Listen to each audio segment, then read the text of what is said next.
Baru-baru ini kalau kita boleh kongsikan tarikhnya 22 Oktober kan merupakan hari pertama diberikan secara berperingkat 60 tahun dan ke atas dan golongan-golongan yang memerlukan dos penggalak vaksin ataupun dos tambahan ini apabila kita katakan mereka yang telah pun melengkapkan 2 dos sekurang-kurangnya 3 bulan untuk jenama Sinovac. Jadi kita ada beberapa persoalan. Pastinya anda Cepat juga ada soalan-soalan yang tertentu yang bermain di fikiran anda. Kenapa kena?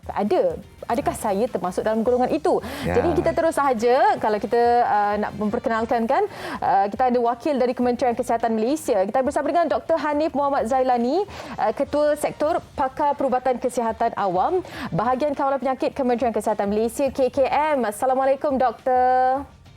Waalaikumsalam warahmatullahi wabarakatuh. Salam keluarga Malaysia. Alhamdulillah kita semua sihat-sihat di sini. Jadi pada hari Isnin, hari yang mulia, kita nak mulakan dengan sesuatu yang positif mengenai dos penggalak. Jadi kita nak bertanya kepada doktor yang arif lagi bijaksana, apakah fungsi dos penggalak ini sebenarnya? Terima kasih Nas, Anim. Terima kasih kerana menjemput saya lah untuk pada pagi ini. Seperti yang kita tahu, dos penggalak ini tujuannya adalah untuk memastikan kita punya tahap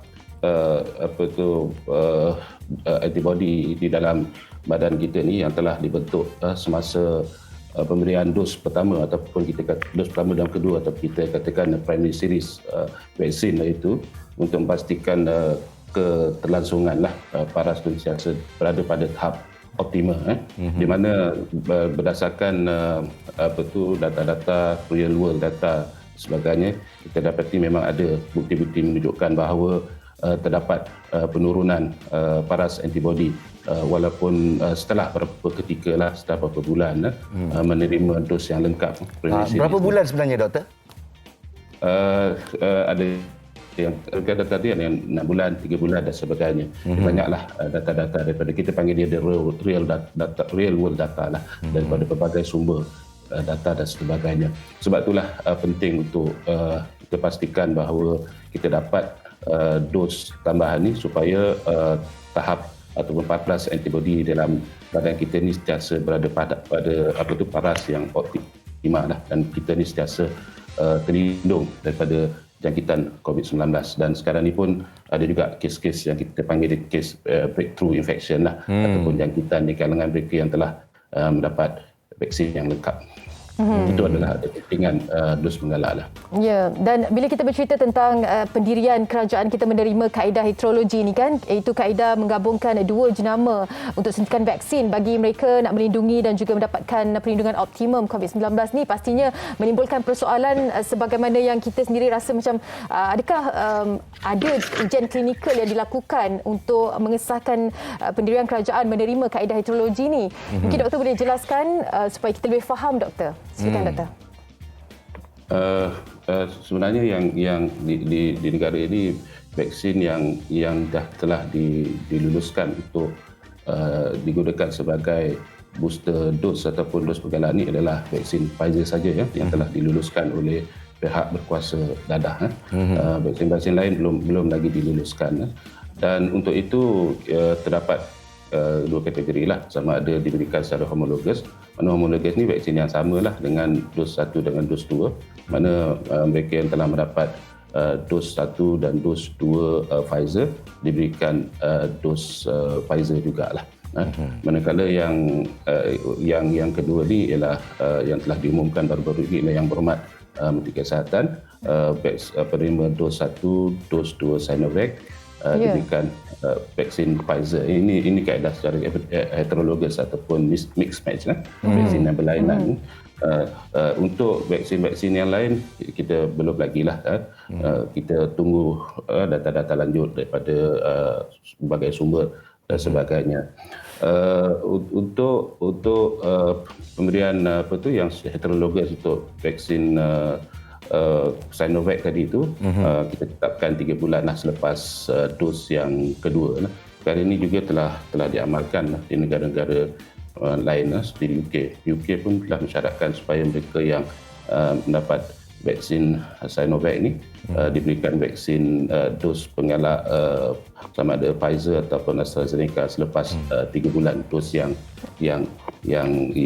terakhir lah, dos kedua. Jadi sebenarnya apa yang disyorkan oleh Kementerian Kesihatan ini bukan saja bukan tidak berdasarkan fakta, tapi berdasarkan fakta, berdasarkan nasihat daripada kumpulan pakar penasihat WHO yang dipanggil dia SAGE kan. Mereka kumpulan ini telah mengesyorkan telah bersidang baru ini pada Oktober dan mengesyorkan supaya penerima vaksin Sinovac ini berikan dos tambahan kepada Pfizer selepas khususnya sekarang ni kita beri kepada prioriti dulu warga emas untuk 60 tahun dan ke atas, dan eventually kemudian nanti apabila daripada penilaian dari masa ke semasa insya-Allah akan dikembangkan juga kepada kumpulan lain lah. Ditunggu saja pengumuman daripada pengarah resmi daripada Menteri Kesihatan dan sebagainya. Alhamdulillah. Jadi di sini apa yang kita dapat lihat atau kita dapat baca daripada kenyataan dari Kementerian Kesihatan Malaysia terutama untuk warga emas di bawah di atas umur 60 tahun dan juga mereka yang ingin menunaikan umrah. Jadi kalau nak kira tentang SOP dan bagaimana nak dapat dos penggalak ni satu cerita. Tapi apa yang saya nak tanya ni sekarang, untuk Malaysia hanya yang menerima Sinovac seperti Adim layak mendapat dos penggalak. Tapi kalau kita lihat data daripada negara-negara seperti Singapura dan juga Israel yang juga menghadapi masalah yang memerlukan dos penggalak ini dengan suntikan Pfizer. Jadi adakah Pfizer juga dimasukkan dalam kategori yang memerlukan dos penggalak? Betul, seperti yang saya nyatakan tadi itu, dia secara homologus lah. Pfizer memang kita berikan vaksin penggalak Alhamdulillah. Pfizer selepas 6 bulan tadi kan. Cuma sekarang ni kita bila kita mulakan ni kita mesti ikut prioriti dululah kan. Sekarang prioriti kita ialah anggota Barisan Hadapan, termasuk mereka yang mengandunglah daripada Barisan Hadapan.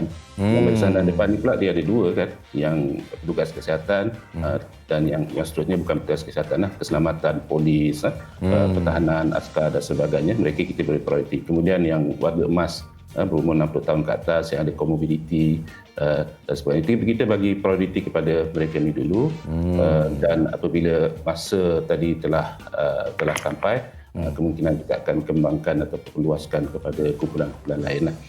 Dari segi vaksin insya-Allah cukup, tak ada masalah. Baik. Doktor, secara ringkasnya saranan doktor kepada kita sebagai rakyat Malaysia sebagai satu daripada pihak KKM sendiri kan, apa yang mungkin kita perlu cakna dan kita perlu bersedia untuk dos penggalak vaksin ni? Silakan doktor.